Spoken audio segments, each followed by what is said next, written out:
Hello, this is Reverend Don Lewis coming to you from beautiful Chicago. And tonight our question comes to us from Zoe Witchy Poo. And Zoe Witchy Poo asks, what is Skyclad? And the term Skyclad is commonly used as a euphemism for nudity, specifically religious nudity. And there are a number of religions historically and in the contemporary world which have practiced religious nudity in various contexts, of which probably in the contemporary world the ones most famous for it are certain kinds of Wiccans and Jains, whose holy people commonly go nude or nearly nude.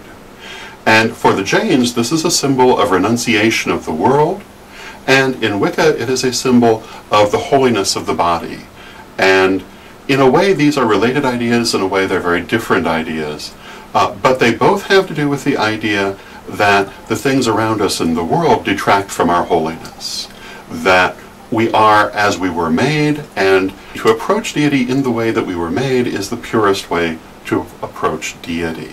That without the masks, without the costumes of daily life, we can see ourselves more truly as we are. And though we're speaking of the body, we're also speaking of the soul. And many people use clothing and jewelry and makeup to disguise who they really are. By removing these things, in some ways, we can sometimes gain greater insight into who we are. It also is, again, a matter of renunciation of external influences. And historically, when Alexander the Great encountered Indian philosophers, they were amazed to find that the Greek philosophers wore the ordinary dress of their culture, because they believed that if you had not made that worldly renunciation, you couldn't really study philosophy. Now, it may surprise some people to learn that these are not the only people historically who have practiced ritual nudity. Most pagan religions have had some aspect of it somewhere in their culture, but so have Christian religions. And a number of Christian groups historically have practiced religious nudity in different contexts. A number of Christian groups have practiced religious nudity as a kind of protest. When they want to protest, they take off their clothes. There are certain kinds of Orthodox today who do this, and historically the Quakers were also known for doing this. And in the early history of the Quakers, you often find nude protests, particularly on the part of women. And this was a symbol of throwing off the shackles of the world.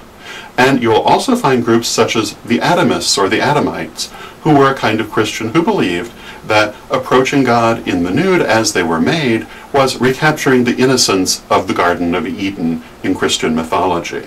And so the Christian attitude toward nudity historically has been rather more complex than they often remember.